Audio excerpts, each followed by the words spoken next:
Assalamu alaikum wa rahmatullahi wa barakatuh. Alhamdulillah wa salatu wa salamu ala rasulillahi wa ala alihi wa sahbihi wa man walah, amma ba'd. We've heard a lot of stories about the seerah of our Prophet Muhammad sallallahu alaihi wasallam, and perhaps some of you are aware that I myself have given a lot of seminars and muhadarat and durus about the seerah that are online that are quite detailed in nature. I'm doing, for the fourth time, I'm doing the seerah of the Prophet, and we have just reached the 51st or the 52nd lecture, each one of which is an hour, hour and a half, and we're on the battle of, we just finished the battle of Uhud. So inshallah, perhaps the whole seerah will be done in more than 100 sessions. So that's quite a lot of detail. What I wanted to do tonight is something, or today is something slightly different. And that is to look at the seerah from a tangent that usually people don't look at it from. And this is through the life and times of a non-Muslim. The Prophet's interactions with one particular person in Mecca who never accepted Islam. He died in the state of paganism, of Jahiliyyah. And yet we have so much to benefit from his interactions with the Prophet Muhammad sallallahu alaihi wasallam. And that person that I have in mind is the famous personality of Mut'im ibn Adi. Mut'im ibn Adi. And he is the father of a companion. His son accepted Islam, Jubayr ibn Mut'im. He himself never accepted Islam. Mut'im ibn Adi, he was one of the chieftains of the Quraysh. He was one of the chieftains of the Quraysh, to the level of Abu Talib, to the level of the other chieftains, the chieftain of Banu Makhzum. So Mut'im ibn Adi was one of the 5 or 6, if you like, senior elders. You can call him a member of parliament. You can call him a senator. He is on the Shura Council, not of Los Angeles, but of Mecca, right? They also had a Shura Council. What did they call it? Who can tell me? Darun Nadwa. They called it Darud Nadwa. It was the council that would convene and decide any affair for the people of Mecca. So Mut'im ibn Adi is one of the seniors on this council. Okay, let us begin. The first story that we have with him and the Prophet sallallahu alaihi wasallam that we can benefit from. And realize Mut'im's age is probably 20, 30 years at least older than the Prophet sallallahu alaihi wasallam. He's a generation older than him, right? He's of the senior elders of the people of Mecca.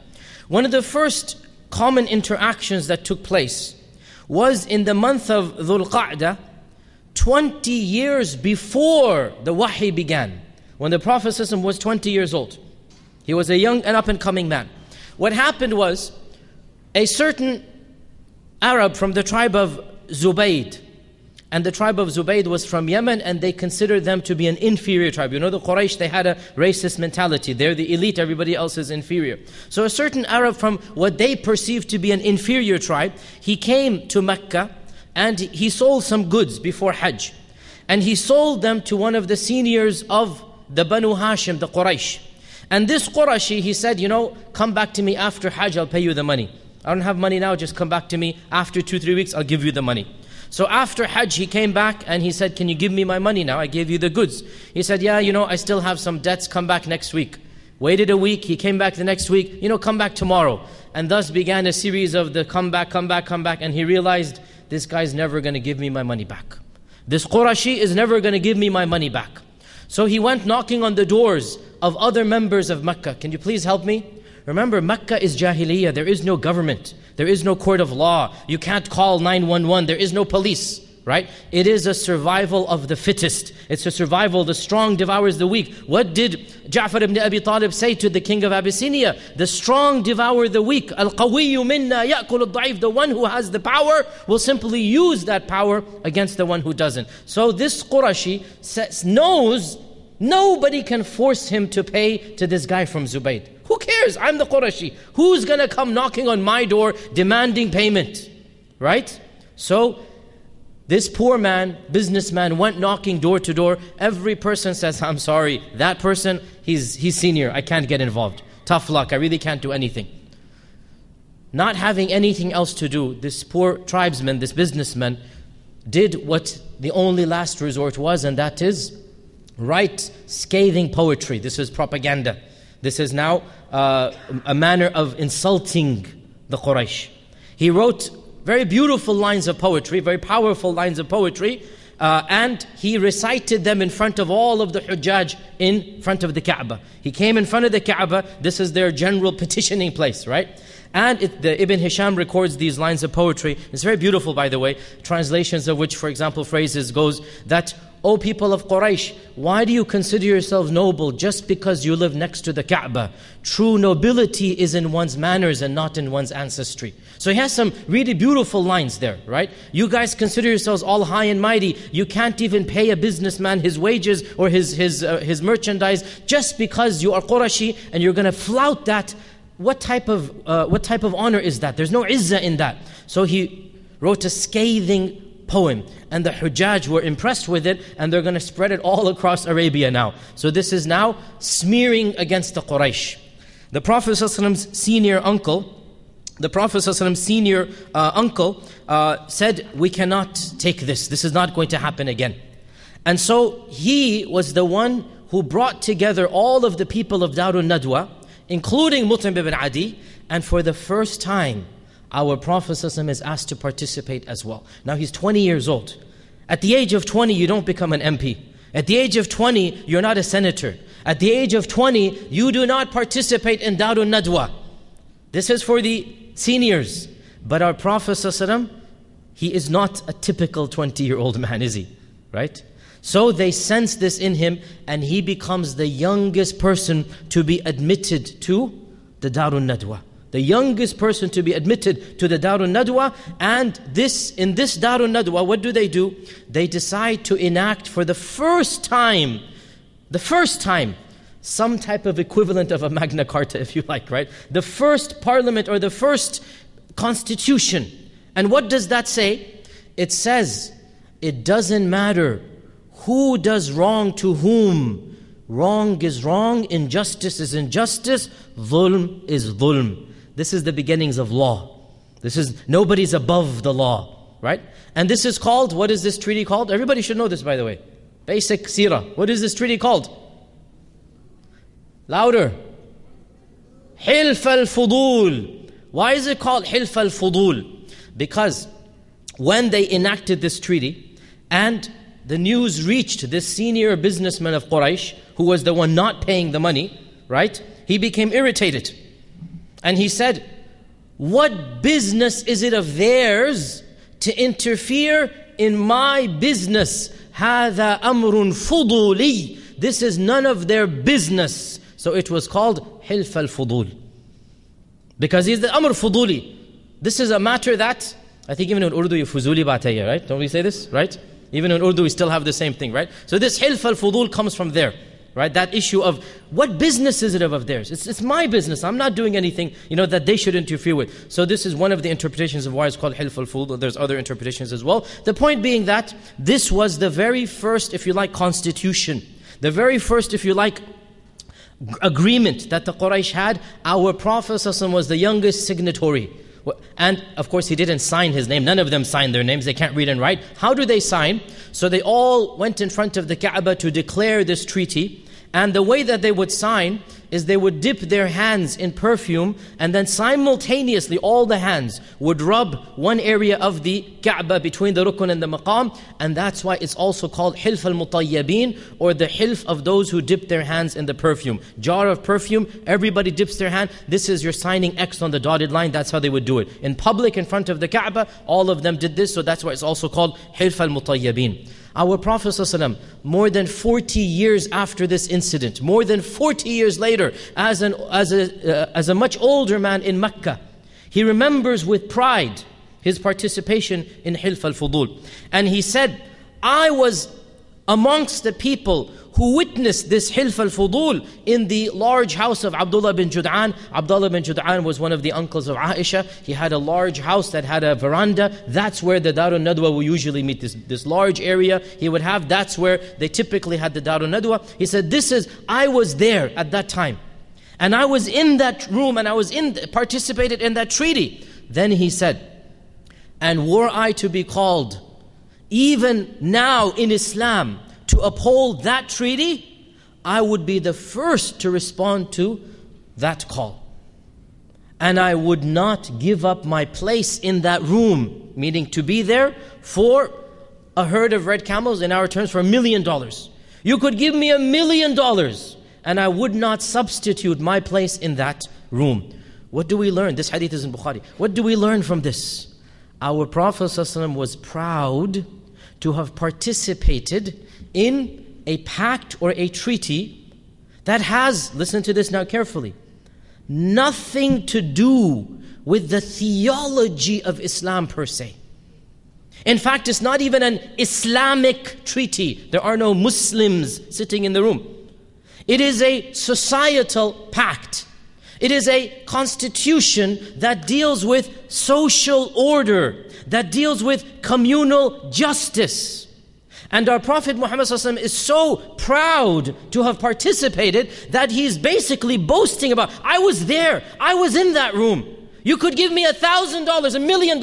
I would never substitute my place in that room. And I'm so proud to have been there that if I were to be called right here and now to participate in upholding that Hilf al-Fudul, I would be the first to respond to the call of the caller. What do we learn from all of this, brothers and sisters? Well, many things. Of them is that the status of our Prophet ﷺ was recognized despite his young age. They know he's going to be a leader. They know he's going to be a mover and speaker. They know this person is going to be of the ru'asa. But they didn't realize it's not just going to be of the ru'asa of the Quraysh. He will be Sayyidu Waladi Adam. He is going to be the leader of the children of Adam. We also learn from this, and this is really the main point before we move on. There are other stories between Mut'im and the Prophet ﷺ. We also learn from this is that, subhanAllah, our Prophet ﷺ, before, now listen to this carefully. Some of you your eyebrows might raise up, but let me finish the whole paragraph, right? Before he became al-Rasul, he was al-Amin. Before he was called al-Rasul, he was called Al-Amin. Because before you start preaching a different theology, you need to have credibility with the audience that you're going to be preaching to.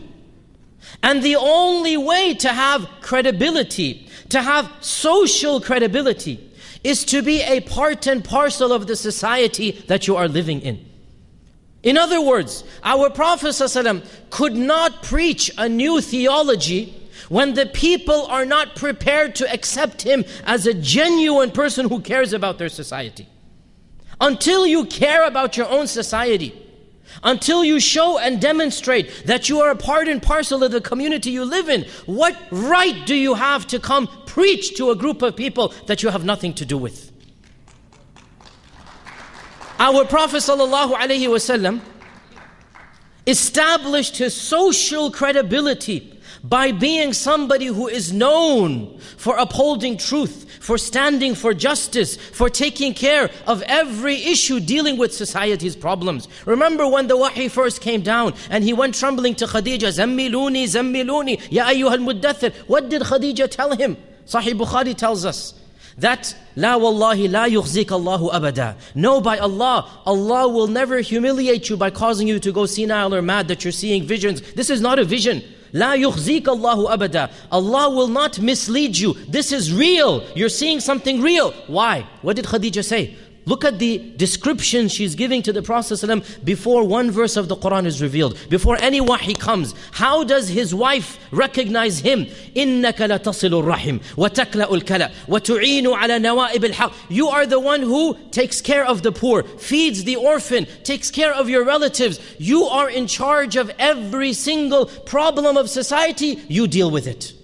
This is Khadija describing the Prophet ﷺ. وَتُعِينُ عَلَى جَمِيعِ نَوَائِبِ الْحَقِّ. Any good cause, this is exactly what it says. وَتُعِينُ عَلَى جَمِيعِ نَوَائِبِ الْحَقِّ. Any good cause, you're at the forefront of it. My dear Muslims, let me be a little bit harsh here. Are we at the forefront of any social cause in this land? Such that when the people see us, they recognize, oh, these people, we know them. They're concerned about what? Education, crime, drugs, whatever the problem might be. Have we shown the community around us that we are a part and parcel of this society? When we haven't done that, then don't be surprised when Islam is viewed as a foreign religion. Don't be surprised when people don't view us as being a part and parcel of this land, because we have not followed the sunnah. We have not followed the seerah. We have not done exactly what a Prophet ﷺ has done, which is to begin with actions before you open your mouth. I'm sorry for being blunt here. To begin with your methodology of life. To be a part and parcel of the society before you begin preaching a new theology. Our Rasul ﷺ, he had impeccable credentials. Nobody can doubt that this is a man who cares about us. Once that is established beyond the shadow of a doubt, 40 years gone by. 40 years. Wallahi, that is more than half of your life. Think about that. More than half of an average person's life. 40 years and no wahi. Once he reaches the age of 40, he has impeccable credentials. Everybody knows his character, his akhlaq, his manner, his love, his concern, his care. Now he opens up and he says, "O my people, la ilaha illallah. O my people, u'budullaha rabbakum. O my people, idolatry doesn't make sense." Now they cannot attack the messenger. They cannot.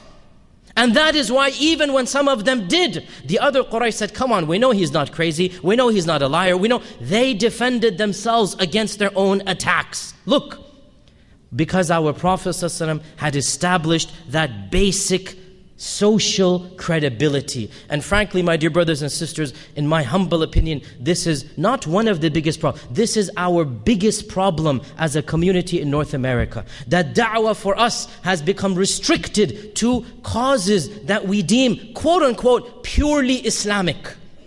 And again, I speak as a second generation Muslim. My parents came here, my dad came here in 1963, one of the first Muslims of Houston, Texas. I grew up in a time and place, very few Muslims, back then, grew up in the 70s. And subhanAllah, I'll be frank with you, all of our conferences back then, 70s and 80s, wallahi, Islam to me was foreign causes. Kashmir and Palestine and all of these issues. And I'm not, astaghfirullah, criticizing our awareness. Of course we need to be. But let's be honest here. And I'll tell you about my own childhood. I never grew up hearing about social poverty in America. I never grew up hearing about racism in America, amongst the Muslim conferences, right? The conference thrust is always something foreign. I never grew up hearing, what can we do to better our society around us? If this is our own conferences are always dealing with issues that are overseas, again, please don't misquote me. Those issues have a cause. There's a legitimate place and a time to talk about them. But اعطي كل ذي حق حقه. Give every due the right that it is due. Palestine has a right, Syria has a right, Kashmir has a right. But don't our neighbors also have a right on us? Doesn't this society also have a right on us? Doesn't the land that we live in and we have declared to be home? And I have a line here that I say it a lot of times. Some people have really criticized me for this. But wallahi, this is the way I feel. Home is not where my grandfather came from.